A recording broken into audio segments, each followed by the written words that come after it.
Hello, hello, hello. Welcome to Run It Back, the show where we try to get things right the second time. In today's episode, we're going to be going over a 3-0 draft that I ended up doing a couple weeks ago, I believe, at this point. Played really well, was a ton of fun, had an interesting draft. We'll go ahead and dive into it now. As we take a look at Pack 1 Pick 1, we're slewn with a bunch of good green and black cards. Saver is one of the best commons in the set. Galewind, Moose, Thoughtstalker, Warlock, just incredibly powerful cards. Even Hivespine Wolverine can be the best card in some packs. And then, of course, anytime you see any of these lands at Uncommon, they're very powerful as well. But Season of Gathering, very powerful mythic. Of course, any of the seasons are great. They're so flexible and yet powerful. You know, the ability to destroy all artifacts or enchantments or both. The ability to draw a bunch of cards or to kind of use as an overrun effect, giving all of your creatures vigilance and trample at least up to 5. It's just so flexible and powerful that it's tough to stay away from something like this. And really, when we're in this sort of space, even something like Cash Grab, like there's tons of stuff for us to wheel here. So I love opening a pack like this. Not a lot of white, not a lot of red, a single blue card in actually each of those 3 colors. So this is the perfect sort of pack that you want to open up, dive into one of these colors, and in theory, you should be able to wheel something pretty quickly. Pack 1, Pick 2, we see an Alania, which is cool, a Heartfire hero. This is where all those red and blue cards ended up. Stormcatch Mentor, Agate Assault, Roughshod Duo, lots of good things here. Now, granted, if I'm going to be in, let's say, red-green, and I take Agate Assault or Roughshod Duo, those are great cards, but I'm going to want a Tree Guard Duo anyway. And then if I'm in green-blue or green-black or something like that, this Tree Guard Duo is sort of plays in all of those spaces. So if I want to be green-black because of Glide Dive Duo, or if I want to be green-red because of Agate Assault or Roughshod Duo, like I want to be in this Tree Guard Duo anyway, and so this keeps me open to being really anything green based. Green blue, green white, green red, they all look pretty good. Pack 1, Pick 3, we see one card that's above and beyond everything else, and that's Quake Dust Boar, especially in a green-red deck. This sort of just triggers all of your expends. It's a great sort of curve topper as well. It's pretty fantastic. I do like a good Bandit's Talent in a longer style deck, and of course, if we're playing in green-blue, Pawn Prophet is very much one of the nuts and bolts style cards that you get there. Also, don't mind the Raccoon Rallier, but these are all things that all just don't hold a candle to the Quake Dust Boar. So we just take the super powerful card. Obviously, this plays even better with Vigilance and +X out of this thing or from that thing. So we're just going to kind of go big things and smash faces.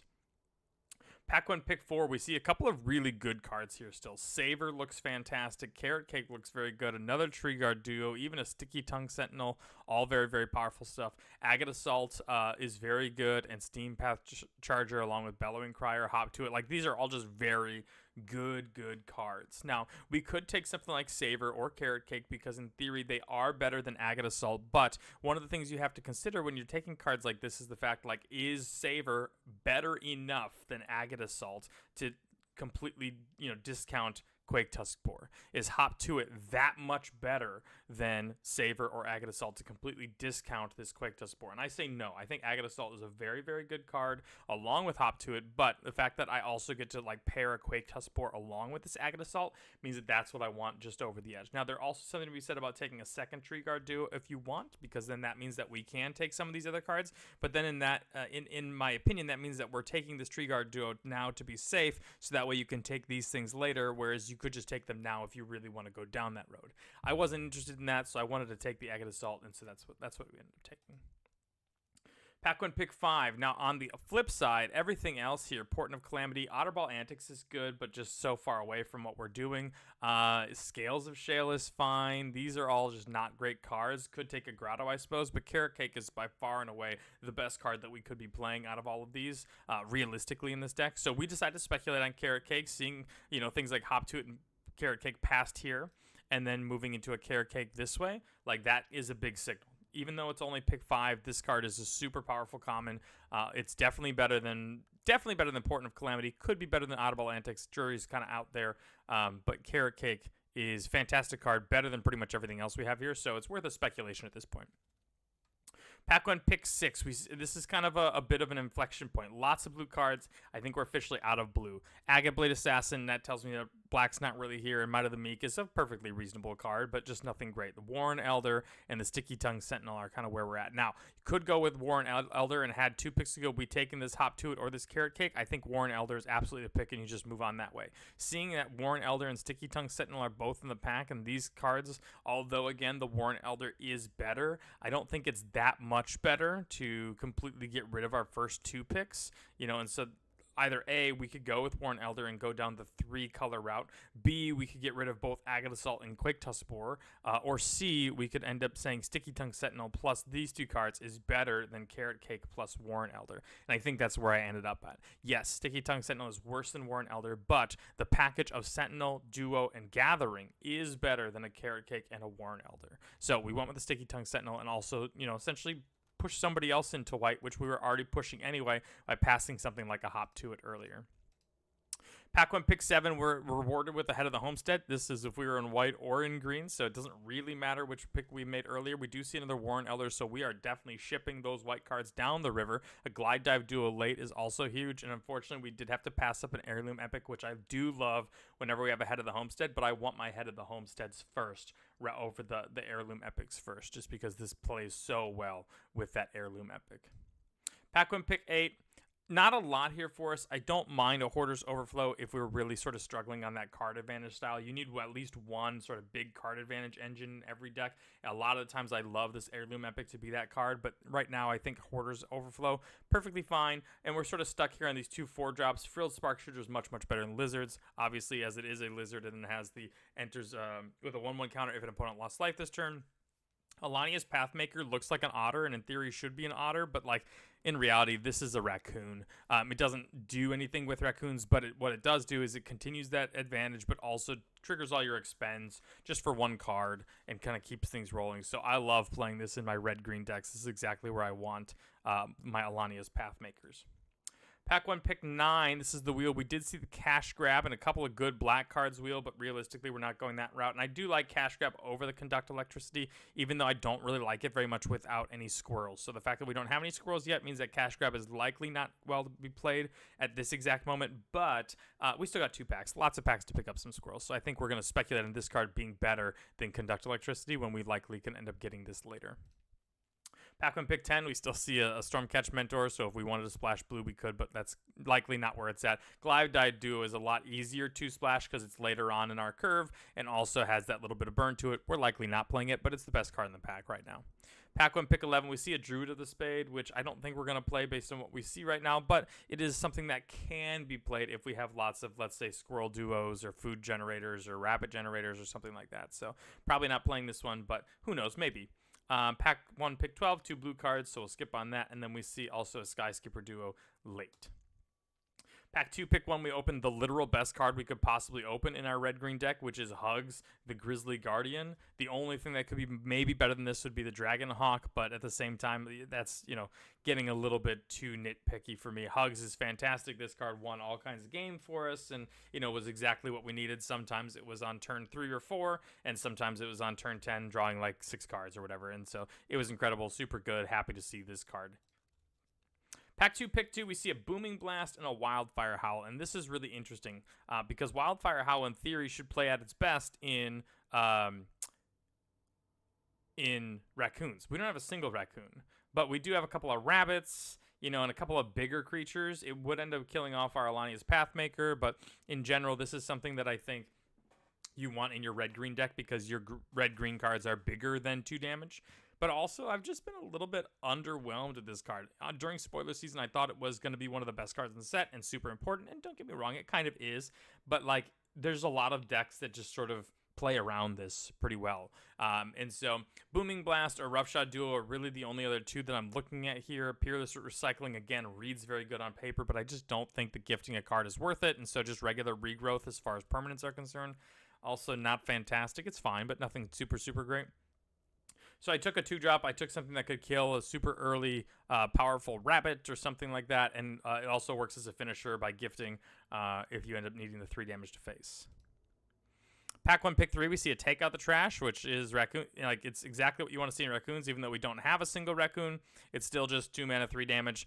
Tough to argue against this one here. Pack 2, pick 4, we see another Tree Guard duo, which is kind of playing well with this sort of idea of Head of the Homestead, Sticky Tongue Sentinel, just things going wide, and Tree Guard duo just playing well there.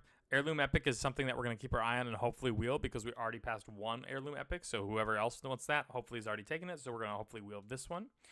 Bramble Guard Veteran is perfect. It's a 3-drop as a 3/4, which is fantastic. The mana's a little bit tough, but we already have Hugs, so we've already committed that route, and then being able to pump all of our other raccoons when we get them will be very, very powerful.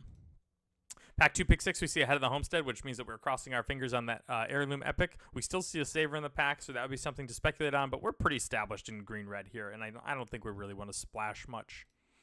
Pack 2, pick 7, we see a second take out the trash, and I'm never arguing with that. It's really, really tough to consider anything else here, so take out the trash it is. Pack 2, pick 8, a third Head of the Homestead, and this is where I start to get a little wishy-washy as to whether we should be playing this card. Should I be playing Lily Splash Mentor? Maybe. Should I be playing Head of the Homestead? Maybe, but 3 of these obviously can be very good, but I don't know if it always is.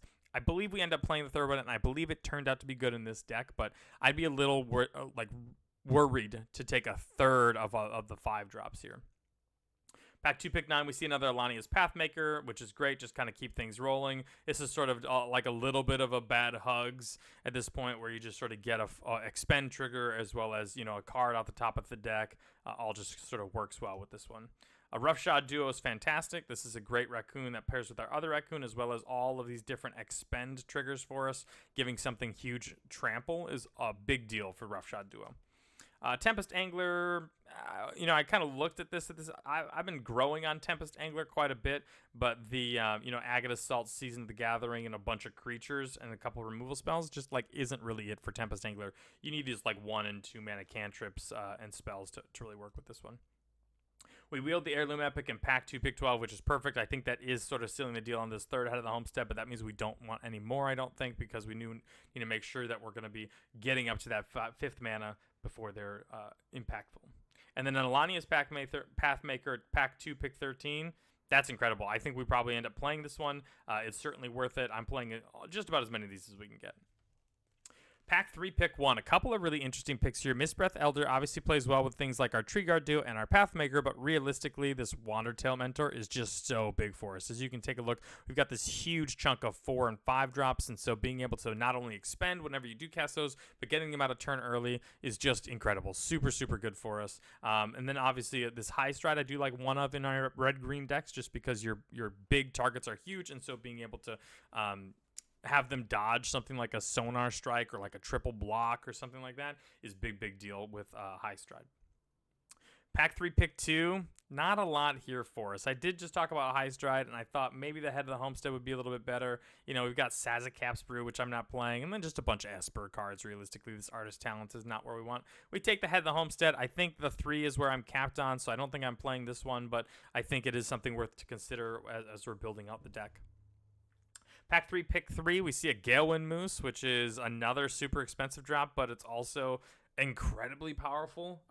Might be the single best creature at common or uncommon, just by stats and keywords alone. So you can't really ever pass this if you are in green or red. Pack 3, pick 4, Overprotect. This is obviously an extremely powerful card. It can end up blowing out a bunch of combat, blows out removal spells, gives trample, causes lethals all the time. So love this card. Think it's great in this deck. Pack 3, pick 5. Wasn't really thrilled with anything that's going on here, so we just picked the Uncharted Haven just to make sure we've got a red-green tap land. Pack 3, pick 6. I'm not playing this Conduct Electricity, so we take a Hidden Grotto. I don't think we're splashing anything, but maybe if we had that Lily Pad Mentor earlier, this would be something. And as we sort of continue on a Conduct Electricity, we're just kind of watching as things just sort of dry up for us. We did pick up this High Stride. We skipped a second one just to deny somebody else a hop to it.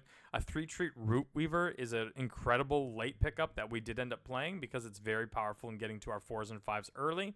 And then we sort of wind up with a couple of other non-cards late in the draft. So like I said, things really dried up in Pack 3, but because everything was so good early on, we didn't really need anything else. So it just seems like stuff in Pack 3 wasn't really open for us.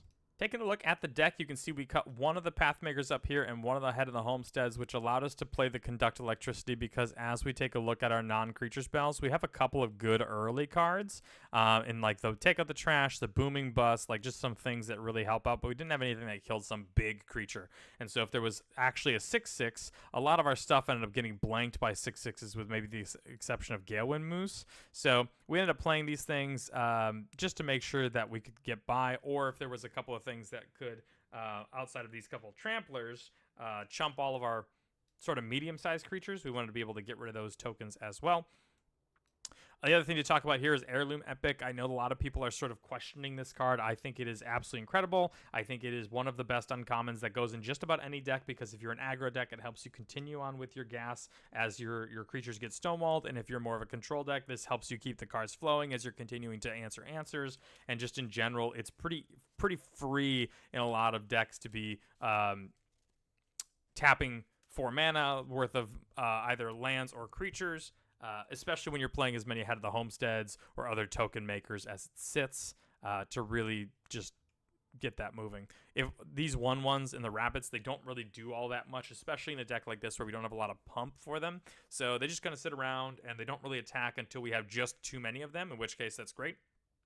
But in the interim, you only need a couple for chump blocking duty, and the rest can sort of get tapped down with Heirloom Epic. Outside of that, we also have 2 Mana Dorks and 18 total lands, which I just sort of played because I wasn't really concerned about flood insurance here, as well as making sure that we had enough. Now that I'm looking at this, we should not have been playing 18 lands. One of these should be taken out, because it was 17 lands and 40 cards. So we've got 2 Mana Dorks and 17 lands. There's definitely a possibility that we get a little bit of flood going on if we just get the wrong, version. And so this just helps make sure that we hit enough of our gas to keep things moving. If you want to have your deck reviewed on Run It Back, feel free to send me an email at runitbackmtg@gmail.com or send me a link with the 17 lands data in Discord, and I'd be happy to review what you got. Thank you so much for watching. I hope you enjoyed, and I will talk to you soon. Bye-bye.